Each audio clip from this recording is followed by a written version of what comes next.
So I don't know if you've noticed, but we have reached the stage of American politics where the President of the United States is no longer running the country. He's just shopping. He's browsing. He's window shopping for land like he's on Zillow at 3 a.m. with a glass of Diet Coke and a grudge. Because apparently Donald Trump is once again floating the idea of buying Greenland. And not just buying it like, hey Denmark, what do you want for it? No, this time the idea is even more insane. The plan being discussed is basically, what if we pay every person in Greenland up to $100,000 to join the United States? $100,000 per person. That is not diplomacy. That is a Powerball pitch. That is a game show. That is Who Wants to Be an American? Hosted by a guy who thinks foreign policy is a real estate negotiation. And I know what you're thinking. Jimmy, this can't be real. And honestly, I'm right there with you. But we're living in a timeline where Trump wants to buy Greenland is not a joke. It's a recurring plot line.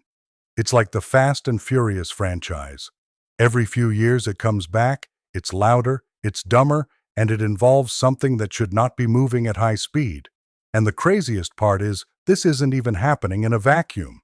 This is happening after a week where, according to the reference material here, the United States allegedly captured the president of Venezuela in his own home. There were deaths, and now he's in a Miami jail cell.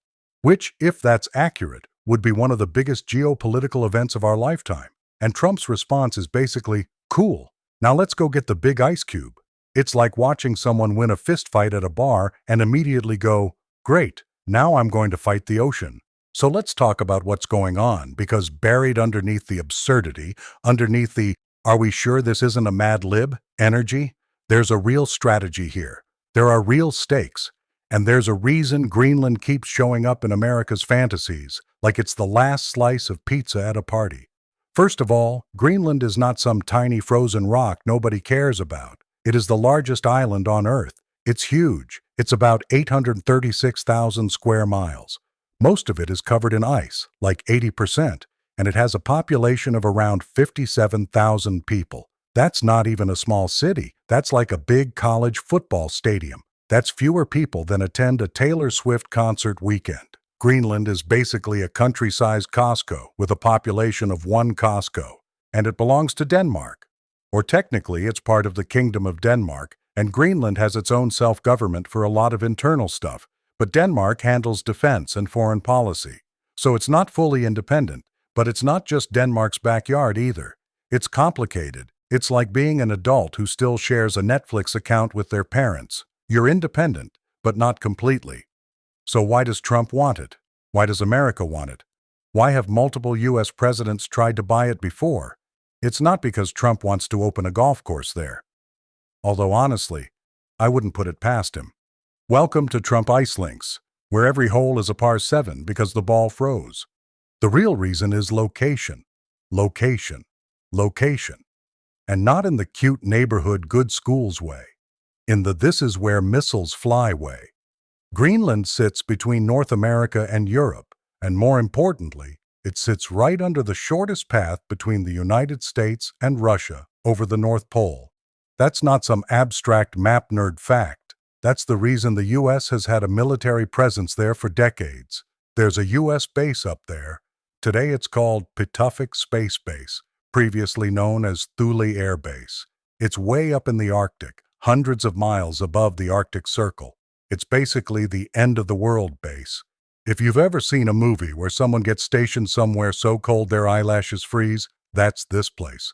And that base plays a role in missile warning systems. It's part of how the U.S. tracks objects in orbit and how it detects potential ballistic threats. So if you're a defense planner, Greenland isn't just ice. It's a giant strategic platform. It's a huge piece of geography that matters in a world where the Arctic is becoming more important. And that's not even the whole thing. There's also this naval choke point called the Guyuk Gap, Greenland, Iceland, United Kingdom. It's basically a corridor between the Arctic and the North Atlantic that matters for submarines and shipping lanes and military movement. It was important in World War II. It was important in the Cold War. And it's important again now because the Arctic is heating up, literally and politically. And here's the other thing that makes Greenland attractive: minerals, rare earth elements, critical minerals. the stuff that modern technology runs on. Your phone, electric car batteries, wind turbines, missiles, satellites. The fancy things the Pentagon likes to pretend are defensive. And right now, the global supply chain for rare earth processing is dominated by China.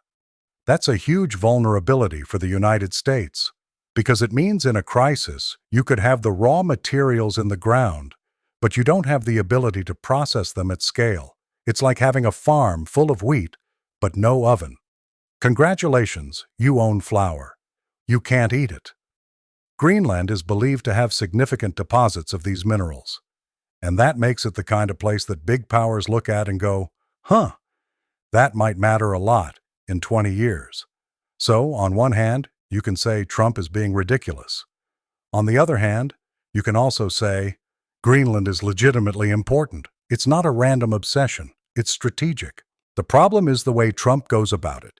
Because instead of doing what a normal administration would do, strengthen partnerships with Denmark, invest in Arctic defense cooperation, build long-term agreements, develop supply chains, Trump's approach is always like a guy trying to buy a used car.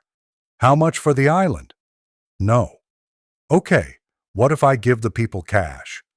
Sir, this is not how sovereignty works.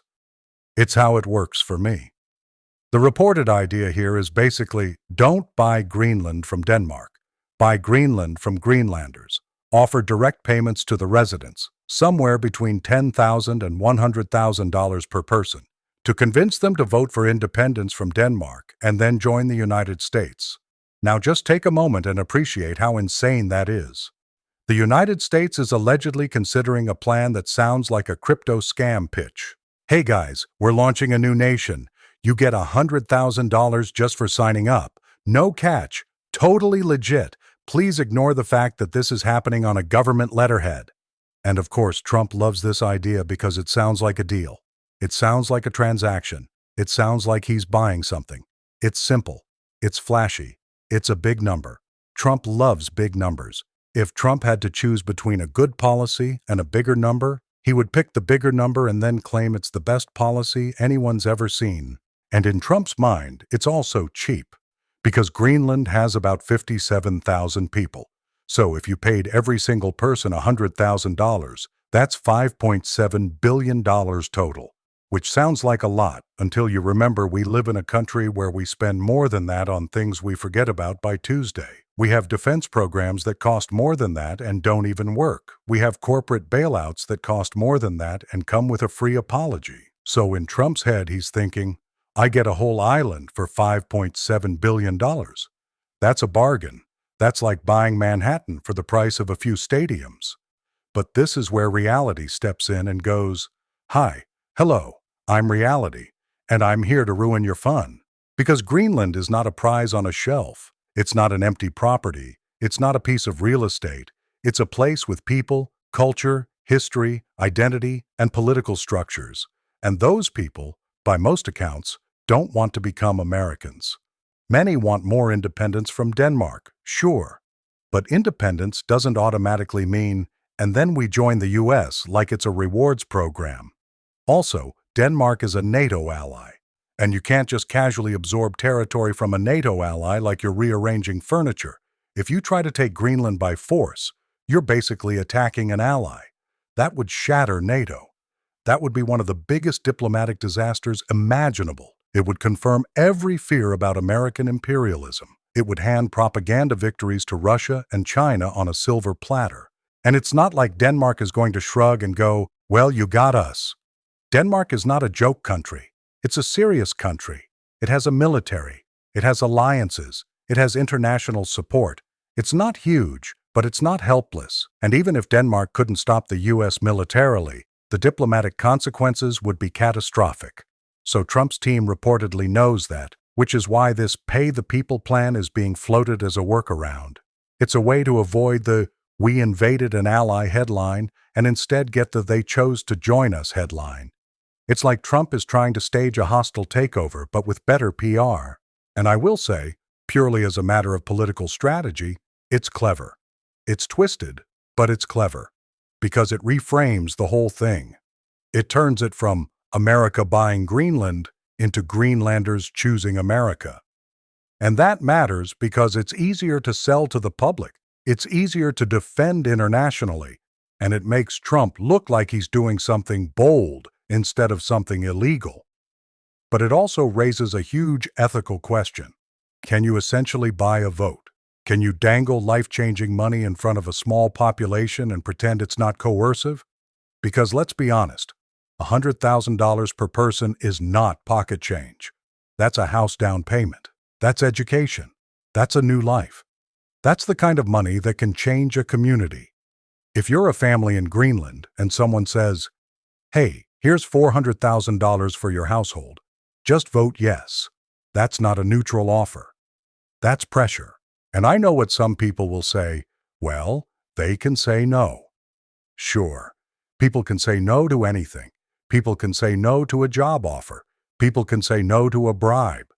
But when the offer is big enough, it changes the playing field. It changes what choice means. This is why the world is reacting strongly. European leaders aren't going to love the idea of America essentially cash-apping a population to shift borders, because if that becomes normal, then what's next? Russia offers money to a region. China offers money to an island chain. Suddenly, sovereignty is a bidding war, and the bigger picture here is the Arctic. The Arctic is warming faster than the rest of the planet. That's not political. That's physics. Ice that has been frozen for hundreds of thousands of years is melting. And when that ice melts, new shipping routes open up. Routes that cut travel time between Asia and Europe. Routes that shift global trade. Routes that create new choke points, new military interests, new competition. Russia knows it. They've been building up in the Arctic. China knows it too, and they've been trying to position themselves as an Arctic player even though they're not an Arctic country.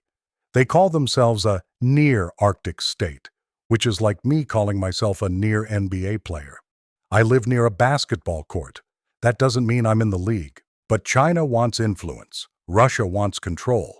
The US wants to stay dominant. And Greenland is a giant piece of that puzzle. It's not about what it's worth today. It's about what it's worth in 2040 and beyond. So in that sense, Trump's obsession isn't random. It's a blunt, chaotic expression of a real strategic competition. The question is, do we want to do this the Trump way?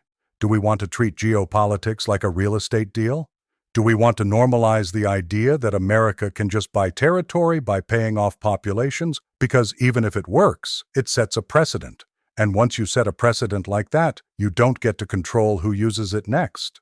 And here's another thing. The rare earth minerals in Greenland might not be the immediate jackpot people think. The deposits may exist, but mining them is hard.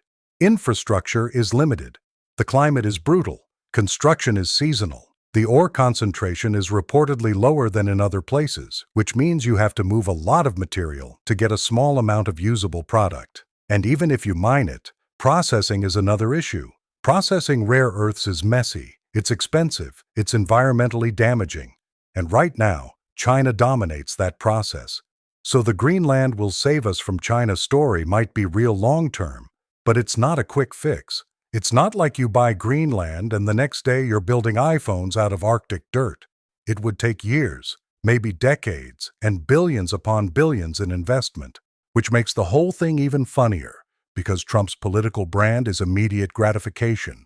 He's not a decades-long strategic investment guy. He's a "where's my applause" guy. He's a "why isn't this done by next week" guy. He's the kind of guy who would buy Greenland and then get mad that the ice didn't melt faster. So what happens next? Well, if this plan is really being discussed, you're going to see Denmark push back hard. You're going to see European allies react strongly. You're going to see diplomats scrambling. You're going to see Trump's team trying to frame it as helping Greenlanders instead of buying Greenlanders. You're going to see Greenland's own leaders respond because they're not going to love being treated like a coupon offer. And you're also going to see American politics do what it always does, turn it into a culture war. Half the country will say, "This is genius. Trump is playing 4D chess." The other half will say, "This is imperialism with a Venmo account." And somewhere in the middle, most Americans will say, "Wait, Greenland is real? I thought that was a cartoon place." And the bigger consequence is this. Every time Trump does something like this, he changes the boundaries of what's normal. He drags the Overton window like it owes him money.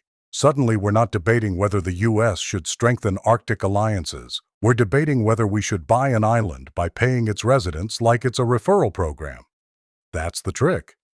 He makes the extreme idea the center of the conversation, and then everything else shifts around it.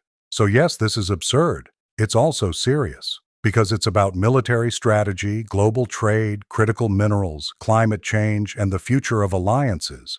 It's about whether the U.S. is still a country that leads through partnerships or a country that leads through transactions. And if you think this ends with Greenland, you're not paying attention. If this works, Trump will try it again. If it doesn't work, he'll still claim it was the best deal anyone's ever seen. And he'll blame Denmark for being very unfair. And he'll probably nickname Greenland's prime minister something like Ice Queen, because that's what he does. So buckle up. Because if the president is offering $100,000 per person to buy an island in the Arctic, we are officially in the era of foreign policy as a game show, and the prize is global stability. If you want more breakdowns like this, hit the like button, subscribe, and let me know in the comments. Do you think Greenland would ever actually agree to join the U.S. for cash? Is this strategic genius or political insanity? And what do you think Denmark does next? Because I promise you, they are not going to just sit there politely while Trump tries to buy their territory like it's a hotel on Monopoly. And if you're Greenland watching this right now, just know, I'm sorry. We're not all like this. It's just the guy in charge is always shopping.